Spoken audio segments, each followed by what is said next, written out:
Welcome to today's webinar on site selection. I'm Ken Larimore, Community and Economic Development Educator with the University of Illinois Extension. Today's webinar will be recorded and made available for review on the Extension's Local Government Education LGE website. This program was made possible through the University of Illinois Extension, which provides equal opportunities in programs and employment. If you need a reasonable accommodation to participate in this program, please contact your local extension office. To ensure the best possible quality in our recording, microphones will be muted during the presentation. We do, however, encourage you to add questions in the chat space. If you have any problems connecting you can add those as well. The presenter can view your comments and we will be able to respond. We would appreciate your feedback, and Nancy has a few questions at the end, and feel free to contact us with any topic suggestions. Our speaker today is Cheryl Welch. Cheryl Welch is Senior Business Development Executive in Ameren Corporation's Economic Development Department. As a member of Ameren's Economic Development Team, Cheryl serves as a business development contact across 64,000 square miles in Illinois and Missouri. In this role, she implements Ameren's community and business development programs within Ameren-served communities. Additional responsibilities include project management and community relations. Cheryl is a graduate of both Lincoln Land Community College and Southern Illinois University Edwardsville, having earned a Bachelor of Science, Business Administration with a major in marketing.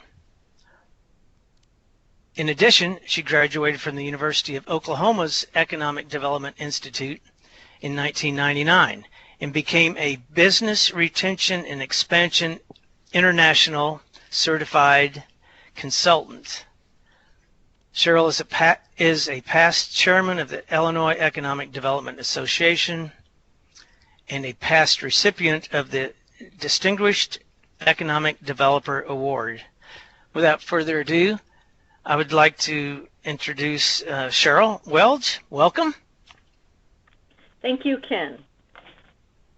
First of all, good afternoon. It's a pleasure to join with our friends at the U of I Extension to bring this educational opportunity to our shared partners and allies across the state. I'd like to thank Ken and the rest of the team at the U of I Extension for inviting me to participate and represent Ameren.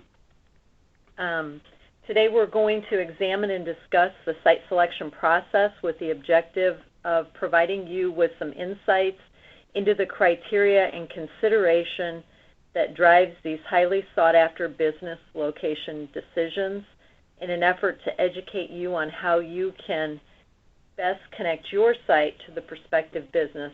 I know Ken mentioned it, but we will be monitoring the instant message, chat, or conversation board as we go through the presentation, and I do encourage you to feel free and post questions as they occur. We have plenty of time today, and I want to make sure that I address your questions and concerns. And there will be a general opportunity at the end of the presentation also, but I do encourage you, as those questions come up, to please go ahead and ask those. I did want to address Ameren and provide some facts for those of you who are not familiar with who we are. We are a Fortune 500 corporation. We are based in St. Louis, and we rank among the nation's largest investor-owned electric and natural gas utilities with approximately $24 billion in assets. We provide energy services to about 2.4 million electric customers and nearly 1 million natural gas customers through our two operating companies, Ameren, Illinois and Ameren, Missouri. Every day, the men and women of Ameren are working hard to provide more reliable energy, reduce outages, and restore power faster than ever before. It's all part of our ongoing commitment to keep pace with the future of the energy industry as we proudly serve, support, and invest in the communities we call home across our 64,000 square mile service area. I am a member of Ameren's development team. We recognize that it takes power to grow a business, and in our team we say that power comes from partnership. Strong business partners help companies accelerate growth. And as a utility delivering energy to businesses in Illinois and Missouri, we're focused on working with our development allies to assist business through the entire development process and with ongoing operations. We have decades of experience in the development profession within our team, and just to date for 2016, we have assisted our service area partners and customers create nearly 3,000 jobs and secure more than $182 million in new investment dollars. I did want to share briefly with you, give you a little background on my experience with economic development and the business location decision process. My first location project experience, which I experienced prior to my career at Ameren. I come from municipal government and worked at my local city clerk's office, and in the late 1980s was involved in my very first attraction project, which was locating a state prison facility into my county and community. So just goes to show that economic development has changed over the years, but at one time prison attraction was also considered business development for many of our communities. And that facility was secured and is still operational today, I might add. Before we get started with how you can get your site noticed by the prospective business, I think it's important to first understand the location decision process. What drives the decision and who makes it, in order to connect your site to those prospective businesses.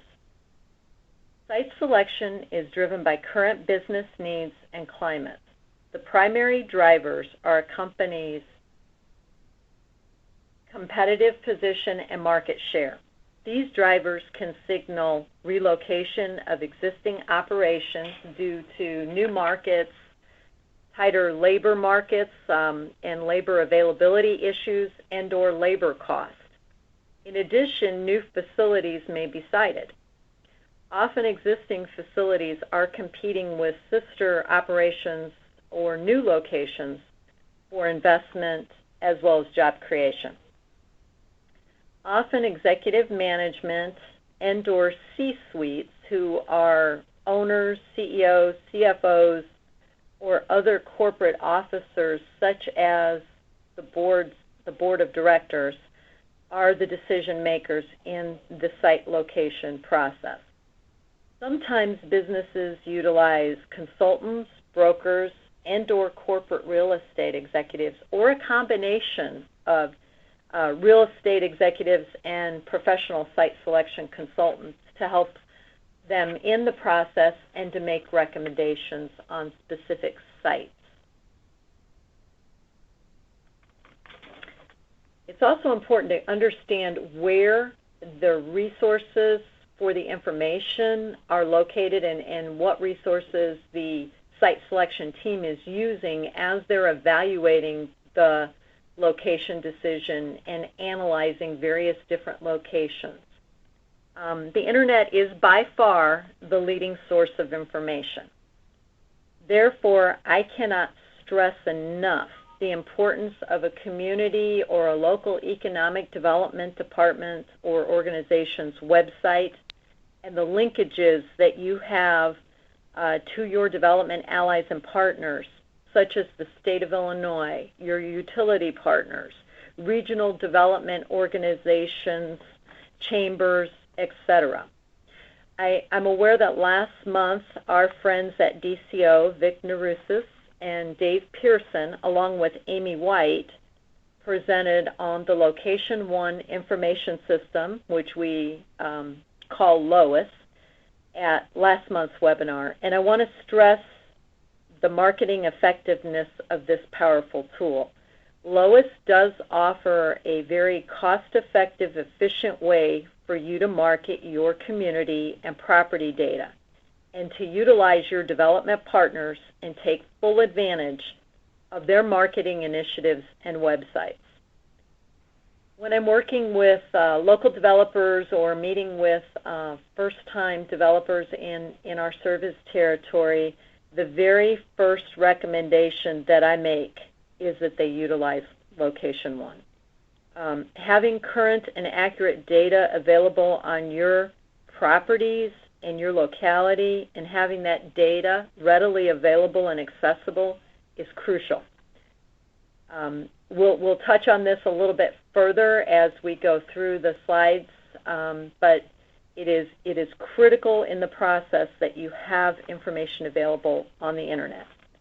Other sources of information include publications, trade publications, or professional publications like Area Development Magazine or Site Selection Magazine, as well as professional relationships and consultants.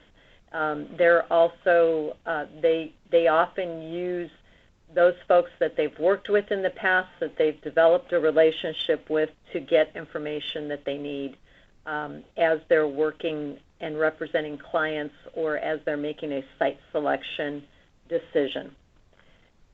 The timing of the location decision process.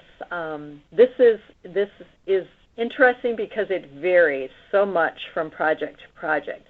We have seen timelines that can be 6 months or less, but we have also seen some project timelines that can be 2 years or more before the final decision is made on a location. So it's difficult to let you know exactly what that timing might be, other than it varies and it's driven by a lot of factors, including market conditions, the economy, as well as business case models for each of the clients who are looking to site a location. Interestingly enough, local contacts may not be made until 6 months or more into the process. In other words, your community can actually be eliminated before you are even aware of the project. And this is one of the reasons why I really stress the use of Lois and maintaining current and complete accurate data on your properties and your community. They may be gathering information about your community and your locality through the Internet, and you're not even aware that you're being looked at. And potentially you can be eliminated without even being aware that you were considered in the first place. So what are the factors that drive the analysis of the candidate location? A little too fast there. According to Site Selection Magazine's 2016 survey of corporate real estate executives, the top site selection factors are represented in these 6 categories: workforce, state and local taxes, transportation infrastructure, utility infrastructure, land and building prices and supply, and the ease of permitting and regulatory processes. Rankings can vary based on individual project requirements, but typically these 6 factors are considered in the decision-making process. And our friends at Area Development Magazine also complete an annual survey of the top site selection criteria. For 30 years, this publication has been surveying corporate executives who rank the top 10 site selection factors. Although it varies slightly from the Site Selection Magazine survey, they're very consistent and comparable. And many of these factors are based solely on geography, but there are others that can be improved upon to increase a locality's competitive position. Examples of that might be displaced worker training programs, your local incentives that you offer, available space and repurposing programs for that available space, initiatives that improve the quality of life and therefore tie directly to talent attraction and sustainability. It's important to recognize and understand these selection factors. They're critical to marketing your properties and communities.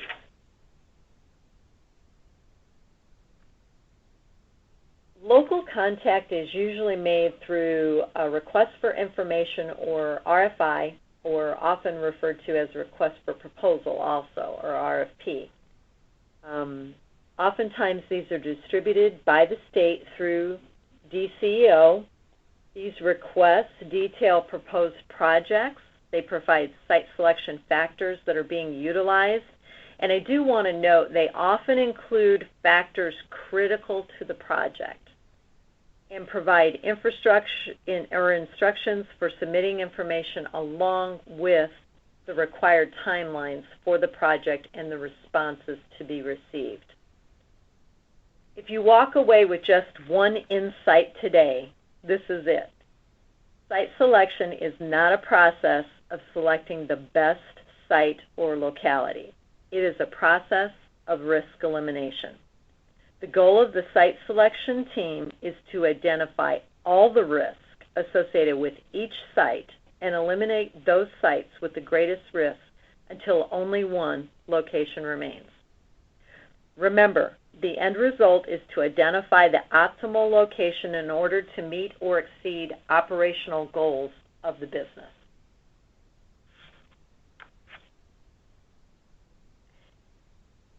So how do you avoid elimination?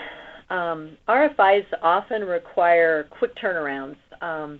We're going to go over an example RFI that had a turnaround of 1 week, but I have participated in responses to RFIs that actually had as little as a 24-hour turnaround time. So it can vary between a week is really good time by today's standards. That is an extended amount of time to prepare your response, but typically we're seeing responses that are due within the same business week that they came out or were received in.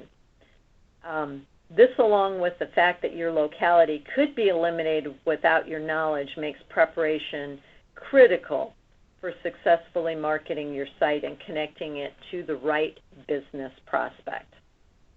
A couple things that I recommend for ways to avoid elimination. I'm stressing this again, but be certain you have complete and up-to-date listings in for your top priorities at a minimum. I do recommend that you have all the properties that you're trying to market within your community, but at a minimum, your top properties should be current and up-to-date and complete in your lowest listing, as well as you should have your community, county, and state data current and complete within lowest also.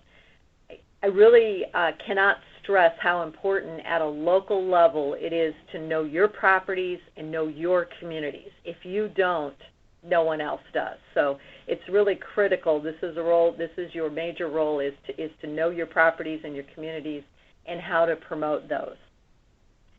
While some site selection factors may be project specific, I always recommend, if you're able to respond to the top site selection factors that we've reviewed, and have those in a template that can be customized as needed, and keeping that data current, it helps you to have more time. It allows you to have more time to allocate to those unique or very specialized criteria requests that you might get that are project-driven and specific to the company or the business that you're responding to. Being prepared allows you to put your best foot forward and to provide any detailed information more quickly and responsively to the RFI process. I also recommend that you know your partners, make sure that they're aware of and familiar with your go-to sites. Secure as much information from them as possible, and be sure to consult them on specific RFI requirements. Let them help you. It's never good to assume that data that you've previously been provided from one of your partners is going to be consistent for each and every project. There are some things that are very project specific and may not pertain. There will be some specific project requirements that may change how some pieces of information are going to be applied to this specific RFI.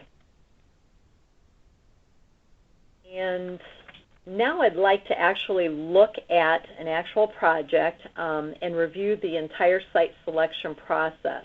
This is for Project Sesame 2, which was a 2015 project that actually announced in January of this year. The project was for Denmark-based Hartman Group, who develops, produces, and sells recyclable molded fiber packaging for eggs, industrial packaging, as well as fruits and vegetables.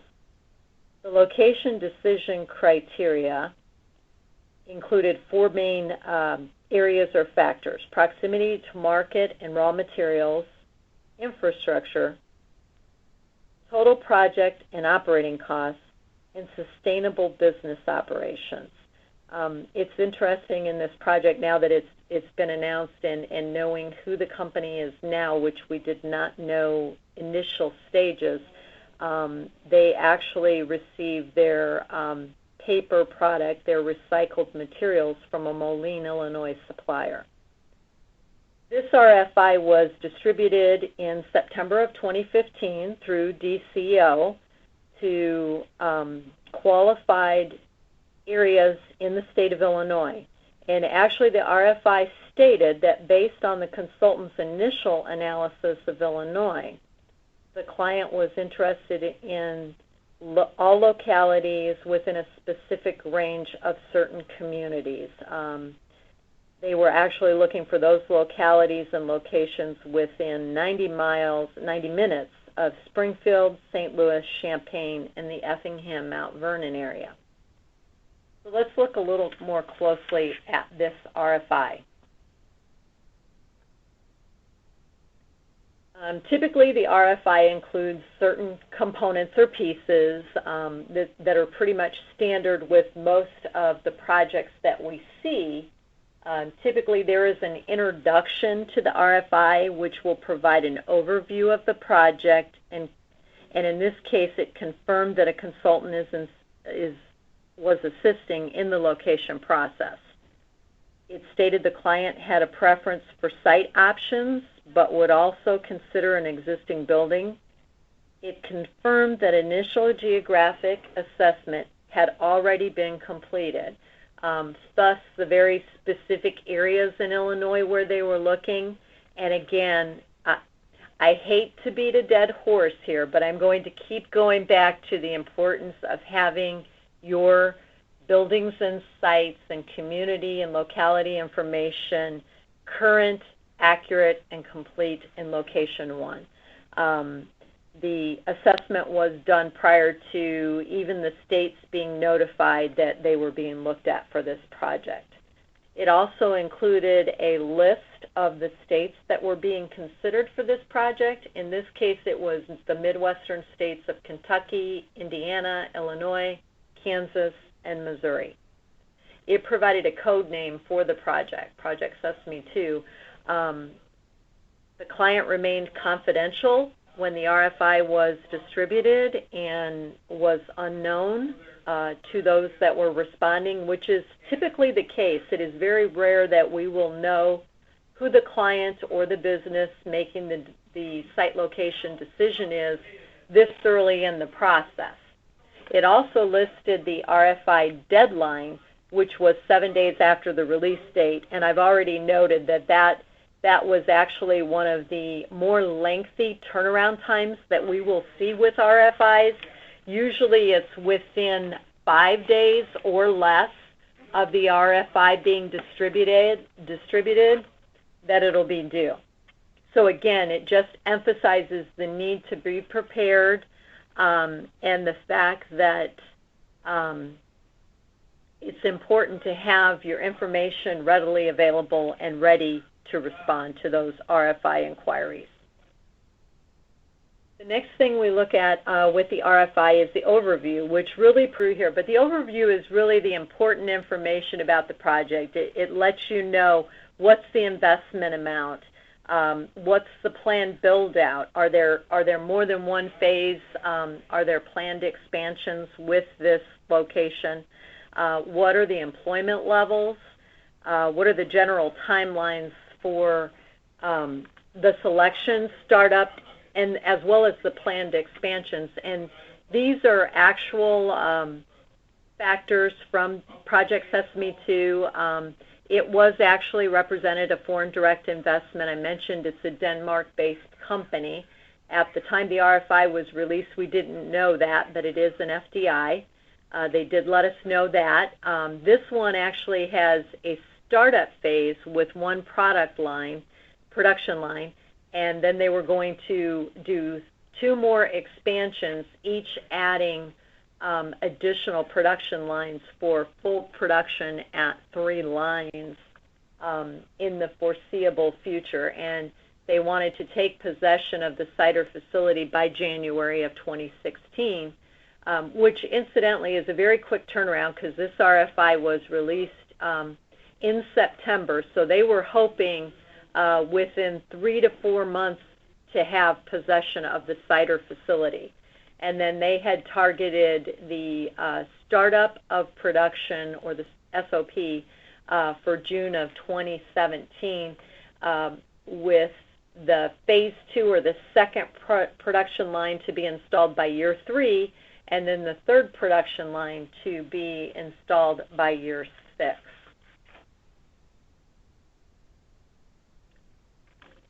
Then we get into the actual project requirements, and I've underlined the word critical location factors. And the reason I did that, it's really important that you pay attention to the words that they use in the RFI.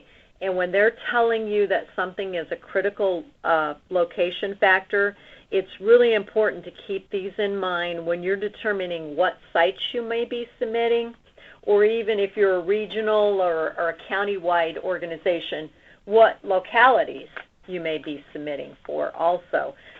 Critical factors mean that these are either strongly preferred by the client or absolutely required. The difficult thing here is you don't really know which ones are just a strong preference and which ones are absolutely required. So I always recommend that you assume they all are. But if your site or your community cannot meet these factors, it really doesn't qualify for the project. And I know that some of these factors are subjective, but there are others that are not. For example, they've listed out specific radius around certain communities in the state of Illinois that they're looking at that are critical location factors. If you're 2 hours or more away from any of these localities, you don't qualify for the project. With each RFI, it's important to review the critical factors, and I always recommend that you honestly assess your site or locality's ability to meet or even exceed these requirements, because their baseline for the sites and the localities that they're going to consider are that you meet their critical location factors. If you exceed them, that's a competitive advantage, but you, at a minimum, have to be able to meet those. And then they will typically go into a more detailed list of their requirements. And in this case, we're looking at the real estate component for the attributes that they desire. Again, it's important to review the attributes. I will note here, and of course on this one they gave a preference for a site, so they list the acreage first, but then they also said they would consider existing buildings, so then they give you the facility size requirements. And then they talk about ceiling heights here, and they specifically requested a clear height of 22 feet. I was actually on a site visit for this project, and I can tell you that they had a laser measuring tool, and they measured the ceilings, and they were looking for that clear height requirement. And I know of some properties that it was confirmed on the actual site visit. So it's really important that you review and understand their attributes and recognize that there's a specific reason that they list these on the RFI. I did want to point out on this slide, the RFI actually talked about, and I put it in parentheses or in quotes here, certified or shovel-ready or nearly permit-ready for light industrial use sites.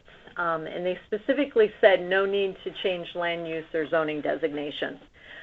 What I always like to say in reference to these certified or shovel-ready site programs, which are often referenced and discussed when we're talking about site selection and a community's competitive advantage, is the important thing here is that these designations, it really doesn't matter who endorses or certifies your site.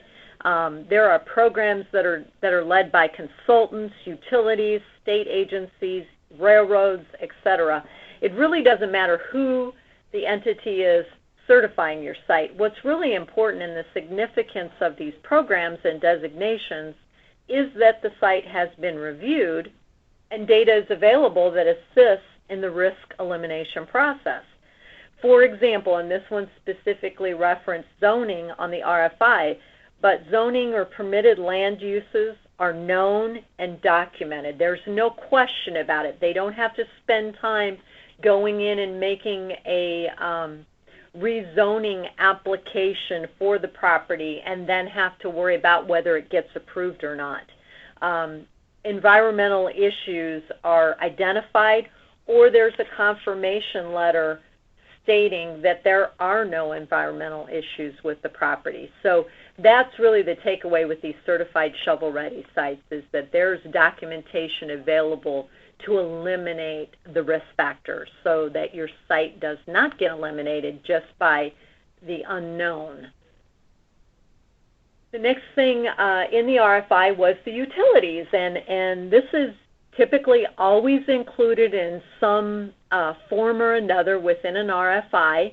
Of course, this is where my team is the most directly involved, and I'm noting here, and I put this into the slide, but in this particular RFI, it specifically instructed respondents to work with the utility providers to secure cost estimates based on the project requirements. And I can't stress the importance of consulting with your utility partners in responding to all our RFIs. Your partners are the subject matter experts pertaining to their infrastructure, service options, rates, and costs. Do not assume that information from one RFI response is adequate for all responses. I would also note to you, you're actually seeing the information that was provided in the RFI pertaining to the utility usage of this proposed facility. And this one actually contained very detailed usage information, the kind of information we like to see in an RFI from a utility perspective. Oftentimes we don't know what the loads are or what service requirements might be, and we're often asked to provide average industrial rates, and we will work with you to provide that, and we do have some documentation and bases for those average rates that we can present. Interestingly enough, this is just a little side note story for your information. I recently had someone tell me in talking about a prospect and their electric load that it was very large and it was comparable to a shipbuilding facility. Now I have to say, being located in the Midwest, I don't really have a reference point to how much power it takes to build this ship. Other project requirements that were listed in this RFI, the incentives were a big piece. Those are critical and they're important with most projects, but it's really important you provide information on incentives that would actually be applicable to the specific project you're responding to, your site, or your locality. I've often seen where a full list, a multi-page document, I've even seen 10 pages or more, that lists all of the potential incentive programs that are available, including those that are not funded or aren't even applicable to the project. For example, some incentive programs are very industry specific and are meant to increase that industry's presence in a specific geographic region, whether it's a community, a county, or a state, such as data center operations. So for example, I often wonder why you would present incentive information for data centers to a manufacturing facility, because that probably doesn't apply. They're only interested in those incentives that are real and are applicable to their project and your specific locality. So I do recommend that you review your list, have your go-to list of all the incentive programs that are available, but review that and only present or highlight those incentives that you believe are applicable to the project that you are responding to. Finally, this RFI had submission instructions listed on it. You might think, well, that's kind of silly, but they're trying to, the site selection team is trying to analyze a lot of different sites and localities and even multiple states or regions. So they're really looking for specific information to be submitted in a specific format.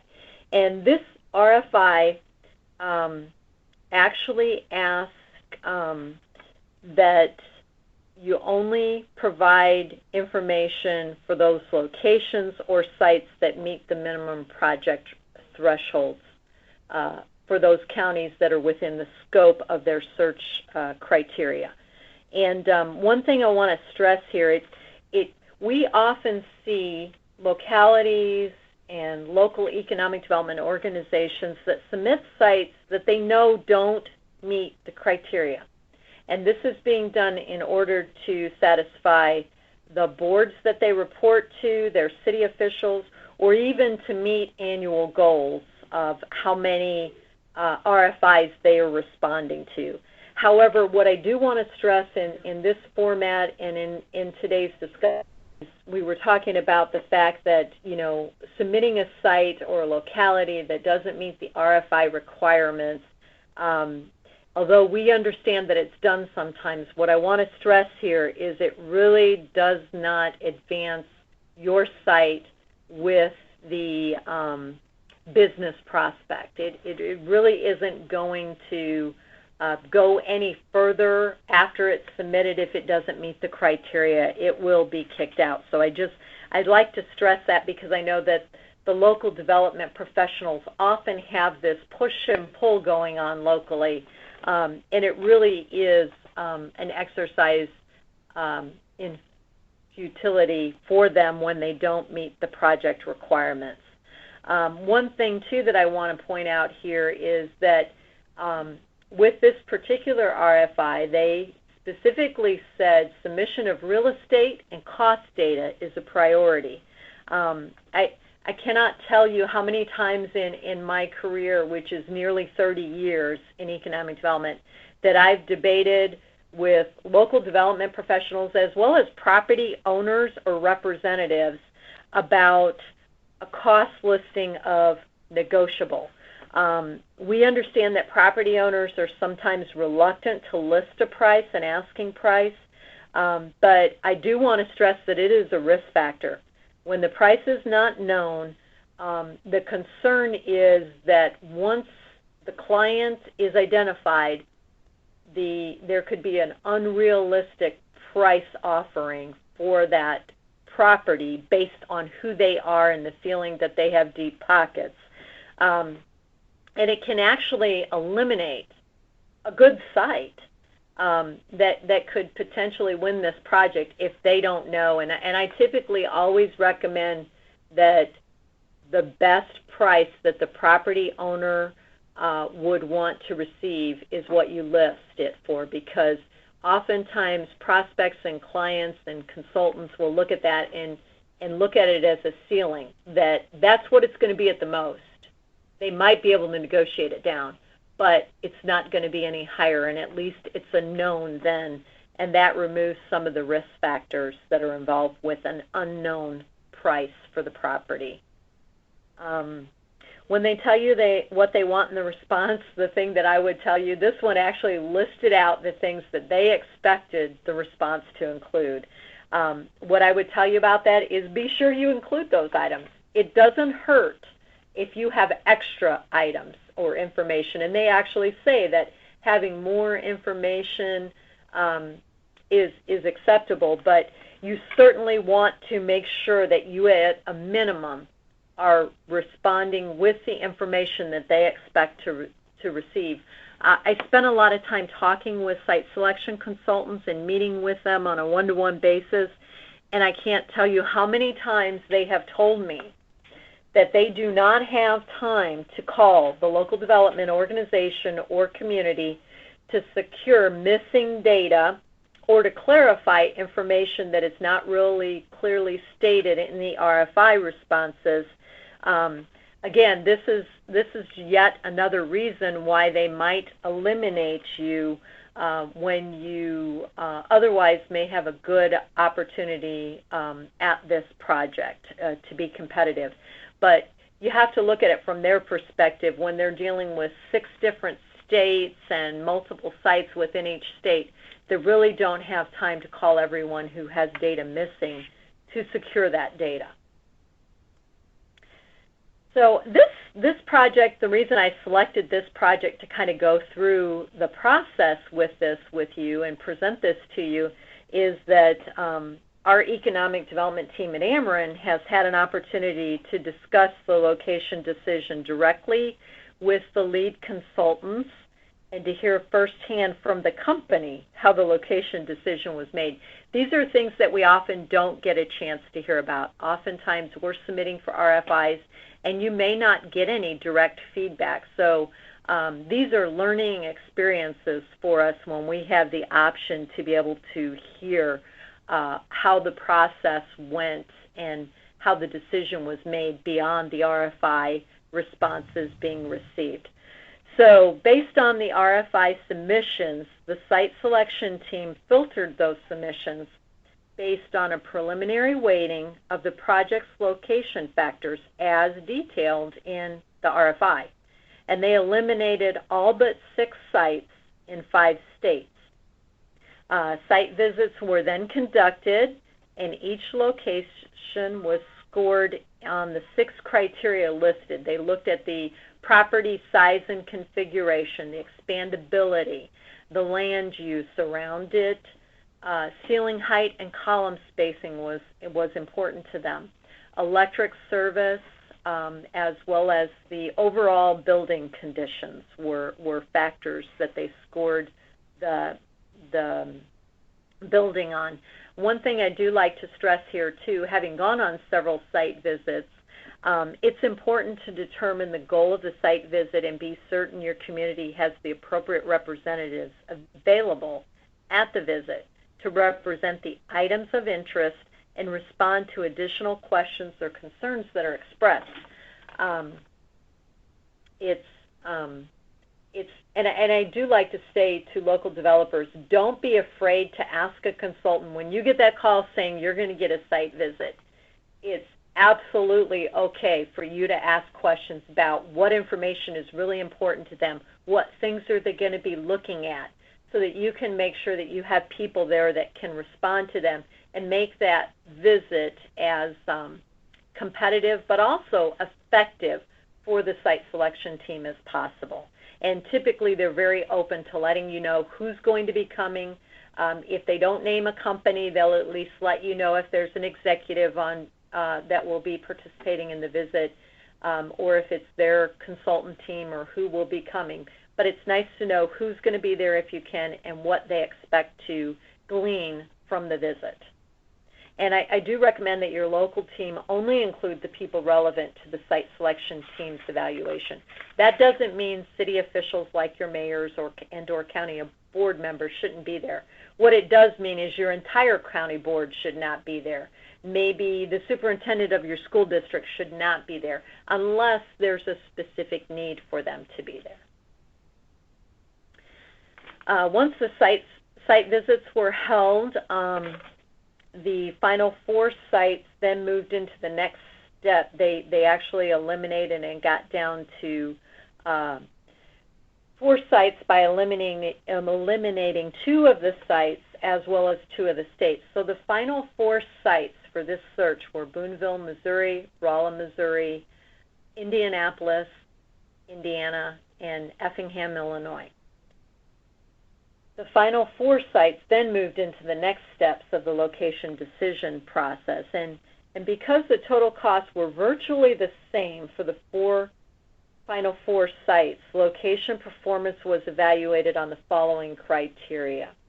Demographics pertaining to the available workforce and future sustainability through population growth. I think this is very important and something we as economic developers don't always think about, but companies are thinking about the sustainable talent for their operations in the future too.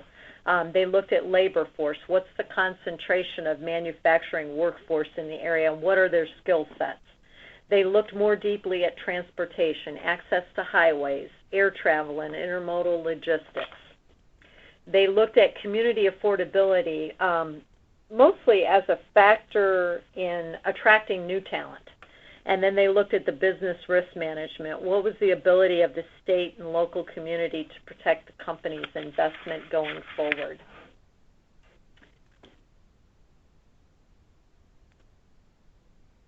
Is everybody still seeing the presentation?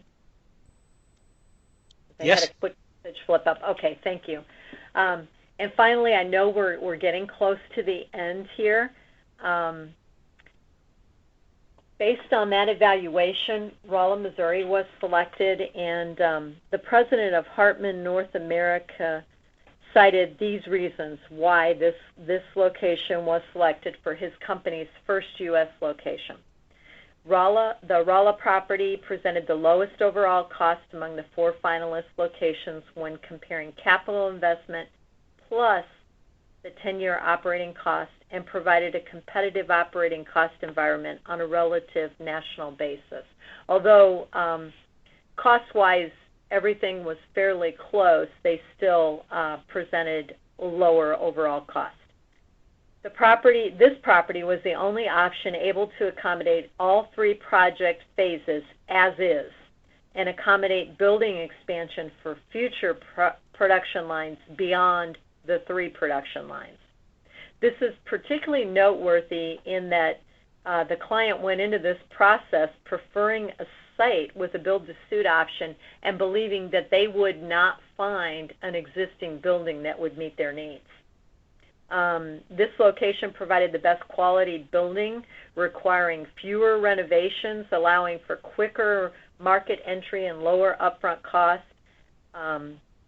It also provided the best overall fit and alignment with the Hartman organizational culture, and this was based in large part on the CEO's visit to the community. And finally, it offered the best speed to market option, allowing the start of operations by January of 2017 rather than June of 2017 as originally projected.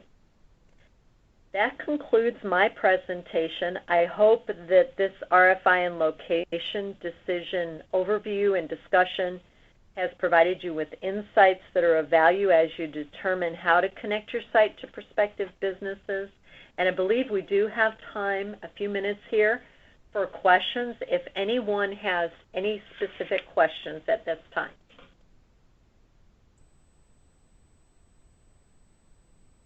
So if they can add their questions to the chat box, that'd be great. Cheryl, I know the site selection process is extremely acceptable exciting to a community. Yes. All the community leaders get so excited, and on the impact, great impact that it might be on their community, and Right. Yet it's usually disappointing, and then you never know who it was or where they ended up in most cases. So it's kind of up and down, isn't it? Yes, it is. And I almost always have to call gas and electric providers in Ameren in most of my cases. TIF, enterprise zone, location are all pretty straightforward, but if you go back to that slide that you had, the gas electric peaks and demands, and is way beyond my knowledge level. So I always call Ameren, and so it's okay for them to call you on gas and electric. Yes, absolutely. Okay. And I recommend, if you have another provider like a co-op or if you're in ComEd service territory, I recommend that you call whoever your utility partner is specifically to ask. There's nothing worse than a community responding and not really knowing, and then us having to come in and say that something is different other than what it was represented. So I do thank you, Ken, for contacting us, and I recommend that everyone do that. I do see a couple questions here now. It looks like Ann's question is, do you see advantages for communities to operate as a region, and is that happening? Yes, I do see advantages. Yes, it is happening. And it kind of comes and goes. We had strong regional partners throughout the state at one time. In fact, it goes back to the Illinois Corridor Program years ago. I think that may have actually been under Governor Jim Thompson, so many years ago. Some of those groups have informally stayed together, and it is happening. But the reason I see that as an advantage is oftentimes when it's about talent, it's about workforce, and the population base is really critical. So I see that for particularly rural communities, that operating as a region can demonstrate that access to a regional workforce labor pool. So that's very critical, and it is happening, and I do recommend that when it makes sense. Don't do it when it doesn't make sense, but where it makes sense, it should be. There should be some regional marketing and cooperation between communities, counties, and regions overall. Somebody asked, Laura asked about organizational tips for being organized for responses. I think it's more about building your data. I recommend a template, maybe in an Excel format, because a lot of the RFIs also include Excel spreadsheets for responding to RFIs. As you respond to RFIs, as they come across your desk, pay attention to how they're asking you to submit this data and begin to build your own Excel spreadsheet and have this information readily available. And I know there are a few other questions I did not get a chance to respond to, and I do have a meeting to go to, but I know that Nancy has posted my contact information, my email address, as well as my phone number, and I do encourage you, whether you're in Ameren service territory or not, we're all professional economic developers, and I want to support everyone in the state of Illinois, and having been a former chairman of the Illinois Economic Development Association, I know the importance of working with our peers and supporting you. So please don't hesitate to contact me if you had some additional questions about today's presentation. I would be happy to answer those. Thank you again. Thank you so much, Cheryl. We really appreciate your time today, and very exciting information, I find. And thank you for the contact information. So without further ado, we'll move on. I think Nancy's going to send out a few questions, and feel free to contact us, the extension team anytime if you have ideas for suggestions for future topics. And also look at the websites, the local government education website. The team has put most of the previous recordings on there, and so you can listen to them again, or if you missed those in the past. So okay, thank everyone today for participating, and sorry about the technical issues. We find that can happen with technology, and maybe it at least beats having to drive a long ways to good meetings. So without any more to go over here today, the program is over, and you can contact us anytime. Thank you very much.